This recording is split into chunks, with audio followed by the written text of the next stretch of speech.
भारतीय सैन्याच्या पराक्रमाची गाथा सर्वांनाच माहिती आहे। आतापर्यंत झालेल्या युद्धांमध्ये भारतीय सैन्याने केलेली अभिमानास्पद कामगिरी सर्वांनाच ठाऊक आहे। पण ज्यावेळी भारतीय सैन्याची सुरुवात झाली तेव्हापासून आतापर्यंत काय काय आणि कसे बदल झाले, सैन्याने कोणतीही अत्याधुनिक शस्त्र नसताना सुद्धा कशी लढाई लढली, बघूयात या संदर्भातला हा स्पेशल रिपोर्ट। जवानांच्या डोक्यावर स्टीलचे हेल्मेट, पायात साधे पीटी बूट आणि एअर फोर्सची छोटी विमान, ही दृश्य आहेत 1962च्या लढाईतील। तर आता फायटर राफेल जेट, लढाऊ हेलिकॉप्टर्स, ब्रह्मोस क्षेपणास्त्र आणि S-400 एअर डिफेन्स सिस्टीम या आहे नव्या भारताची नवी ताकद। 1962चं युद्ध असो वा 1971ची लढाई, 1999चं कारगिल वॉर असो वा आत्ताचं ऑपरेशन सिंदूर, प्रत्येक वेळी भारताने आपल्या शत्रूला धडा शिकवलाय।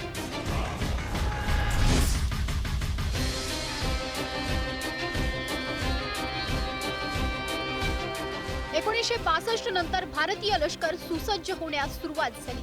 अँटी एअरक्राफ्ट गन आल्या, टँक आले। इंदिरा गांधी पंतप्रधान झाल्यावर लष्कराच्या आधुनिकीकरणाला सुरुवात झाली। रशियाकडून मोटर्स, मशीन गन्स, रायफल्स, अत्याधुनिक बंदुका घेतल्या। Snow boot, bullet proof jackets, radar, night vision डिव्हाइसेसची भारतात निर्मिती झाली। ब्रिटनकडून विमानवाहू जहाज घेतलं। रशियाकडून मिसाईल आणि सुखोई विमानं विकत घेतली। राजीव गांधींच्या कार्यकाळात बोफोर्स तोफा घेतल्या। दुसऱ्या महायुद्धामध्ये लढलेलं लष्कर होतं, त्याच्यामुळे त्यांच्यापाशी जी काही हत्यारं होती किंवा संसाधनं होती ती अगदीच बाळबोध संसाधनं असं म्हणू शकतो, ज्याला आम्ही प्रिमिटिव्ह इन्फ्रास्ट्रक्चर म्हणतो तसं आहे ते।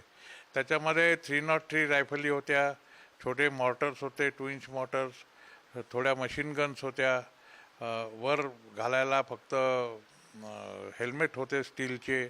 तर अशा ज्या गोष्टी होत्या त्या बेसिक गोष्टी आम्हाला मिळायच्या त्यावेळेला सैन्याला, आणि त्याच गोष्टी आमच्याकडे हँडओव्हर झाल्या। आत्मनिर्भर भारत संरक्षण क्षेत्रात तयार करण्याचा मोदी सरकारने निश्चय केला।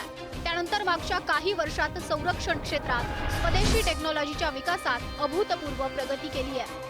DRDO, भारत डायनेमिक्स लिमिटेड आणि भारत इलेक्ट्रॉनिक्स लिमिटेड सारख्या संस्थांनी जागतिक स्तरावरची शस्त्रास्त्र प्रणाली विकसित केली आहे। विज्ञान, तंत्रज्ञान आणि संशोधन क्षेत्रात भारतानं उल्लेखनीय कामगिरी केली आहे। जागतिक संशोधन आणि निर्मिती क्षेत्रात देशाचा क्रमांक वधारला। जागतिक क्रमवारीत 81व्या स्थानावरून 39व्या स्थानावर झेप घेतली। 56% पेटंट क्लेम भारतीयांकडून दाखल। जगातील सर्वात मोठी स्टार्टअप इकोसिस्टीम भारतात। संरक्षण क्षेत्रातील निर्यात 2000 कोटींवरून 16,000 कोटींवर। संरक्षण क्षेत्रासाठी अर्थसंकल्पात दुपटीहून अधिक तरतूद। अंतराळ संशोधन क्षेत्रासाठी अर्थसंकल्पातील तरतूद तिपटीनं वाढली। संरक्षण क्षेत्रासाठी तरतूद 2013-14 2,53,346 कोटी, 2024-25 6,21,940 कोटी।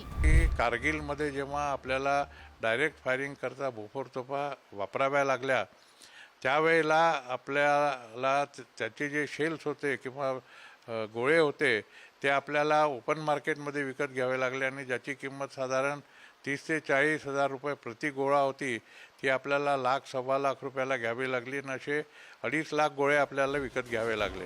ऑपरेशन सिंदूर मध्ये मेक इन इंडियाचाच बोलबाला। आकाश मिसाईल सिस्टीम, ब्रह्मोस क्षेपणास्त्र, कोलकाता क्लास विनाशक युद्धनौका, sky striker suicidal drone, INS Vikrant, INS Kolkata. Modi सरकारने ठरवलं की आता आपण आत्मनिर्भर भारत संरक्षण क्षेत्रामध्ये तयार करायचं, आणि त्यांनी स्टार्टअप्सला भयंकर सूट द्यायला सुरुवात केली, आणि आपल्या इथे संरक्षण उद्योग स्थापन झाले। त्यांना करामध्ये 5 वर्षाचा करार टॅक्स फ्री रिजिम देण्यात आला। 5 वर्षानंतर फक्त 5% टॅक्स होता त्यांच्यावर। असे अनेक त्यांना सवलती दिल्यामुळे आपल्या इथे मोठ्या प्रमाणामध्ये शस्त्रनिर्मिती सुरू झाली। ऑपरेशन सिंदूर आणि त्यानंतर भारत सरकारनं घेतलेला ठाम पवित्रा पाहता केवळ पाकिस्तानच नव्हे तर संपूर्ण जगाला भारत बदलला याची कल्पना आली असेल। सीमारेषा न ओलांडता केवळ दहशतवाद टार्गेट करत आपला पवित्रा जगापुढे स्पष्ट करतोय। प्रकर्षानं दिसणारी गोष्ट म्हणजे संरक्षण क्षेत्रात भारतानं प्राप्त केलेली स्वयंसिद्धता. हे बदल नया भारत, न्यू एज वॉर, नवनीती या सगळ्यांचं प्रतीक आहे. ब्युरो रिपोर्ट, पुढारी न्यूज.